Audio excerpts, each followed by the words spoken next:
It's beyond time that the White House press operation reflects the media habits of the American people in 2025, not 1925. C'est une tradition bien codifiée qui a été bousculée par l'administration Trump. Good morning, everybody. How does everybody feel? You like the morning briefings? Okay. Les conférences de presse, qui se font dans l'aile ouest de la Maison-Blanche à 2 pas du bureau ovale, ont été remaniées par la nouvelle porte-parole Karoline Leavitt. Pendant des décennies, 49 sièges permanents ont été occupés par des médias désignés par l'Association des correspondants de la Maison-Blanche. Cette année, un nouveau siège a été ajouté pour un nouveau média qui a le droit de poser la première question lors des points presse. Il est le symbole de tous ces nouveaux médias désormais accrédités à la Maison-Blanche, serrés ici dans les allées. Cette nouveauté, Karoline Leavitt l'avait justifiée dès sa première conférence de presse. The Trump White House will speak to all media outlets and personalities because according to recent polling from Gallup, Americans' trust in mass media has fallen to a record low.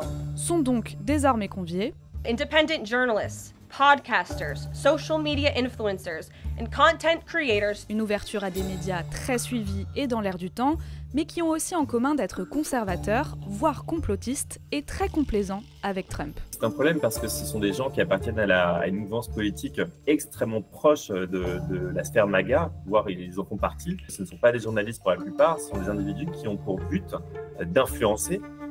D'ailleurs, c'est pour ça qu'ils sont influenceurs, mais d'influencer dans le sens de Donald Trump et de faire finalement l'apologie de l'action présidentielle. Et ça se voit dans les questions qu'ils posent. Elles attaquent les démocrates. Who was running the White House when Joe Biden was in office? Because I don't know a single person who believes it was Joe Biden. Sont très amicales avec le président. You think this latest incident with the president of Colombia is indicative of the global, powerful respect they have for President Trump moving forward, not only to engage in economic diplomacy with these countries, but also world peace.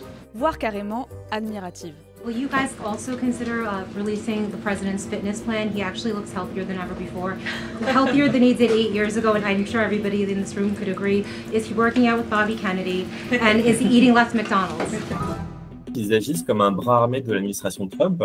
Ils n'ont pas pour but finalement de venir titiller l'administration Trump sur ses agissements. Ils n'ont pas pour mission de servir de quatrième pouvoir, ce qui, par les temps qui courent, revêt une importance capitale parce que les 3 pouvoirs sont acquis à Donald Trump.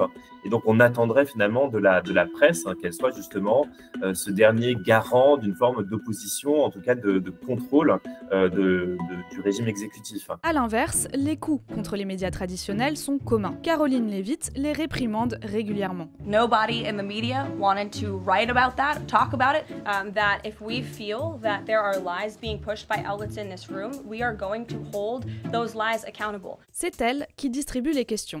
Un sacré pouvoir qu'elle n'hésite pas à instrumentaliser. Comme lorsque la question sur les droits de douane d'un journaliste d'AP lui déplaît. L'agence avait déjà été exclue du bureau ovale pour avoir refusé de parler de Golfe d'Amérique au lieu de Golfe du Mexique. I think it's insulting that you are trying to test my knowledge of economics and the decisions that this president has made. I now regret giving a question to the Associated Press. Mary, go ahead. Ou encore quand elle refuse qu'une journaliste de CNN puisse la relancer, comme il est pourtant d'usage, lors du point presse après les révélations de The Atlantic sur les fuites de données militaires sur Signal. Philip. Sorry, I might follow up on what you had just No, said. go ahead, Philip. Caitlin, I'm not taking your follow-up. Philip, go I have a ahead. follow-up on something you just said, though, Caroline. That's Caitlin, regarding I'm not Jeffrey taking Goldsberg. your follow-up. Philip, go ahead. I have called on you. On a l'impression finalement que ces conférences de presse sont des simulacres. Il n'y a plus de secousses qui sont données à l'administration Trump. Ce n'est plus un exercice vraiment de démocratie. Si la porte-parole avait assuré que ce changement n'allait pas se faire au détriment des médias traditionnels, dans les faits, c'est moins clair. Comme on l'a dit, elle choisit qui peut poser les questions et n'hésite pas à donner plus souvent la parole à ces nouveaux médias, bien plus bienveillants. Jusqu'à avoir récemment organisé des sortes de conférences de presse parallèles, réservées à des influenceurs triés sur le volet, qui ont en commun d'être partisans de Trump. Et là encore, le choix de formulation de leurs questions dit tout. And more importantly, so is there any possibility for names such as Barack Hussein Obama, Hillary Rodham Clinton to ever just possibly get investigated? Et forcément, ça ne dérange pas Karoline Leavitt, bien au contraire. The legacy media would never ask such a question. They're so out of touch with where the American people are on this issue.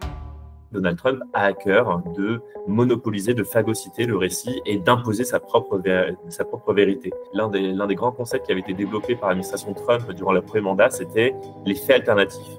Et là, on est en plein dedans, et donc en contournant les médias traditionnels, il s'assure également d'imposer un récit qu'il espère devenir un récit dominant, même si ce n'est pas le récit réel. L'accès des journalistes à Donald Trump, qu'on appelle le pool, est aussi désormais régulé. Traditionnellement, c'est l'association des correspondants à la Maison-Blanche qui désigne à tour de rôle les journalistes pouvant suivre le président dans le bureau ovale ou dans l'avion présidentiel. Caroline Leavitt a aussi mis fin à cette pratique. La Maison-Blanche souhaite contrôler la salle de briefing pour la même raison qu'elle a pris le contrôle du pool, faire pression sur les journalistes pour des reportages qu'ils désapprouvent.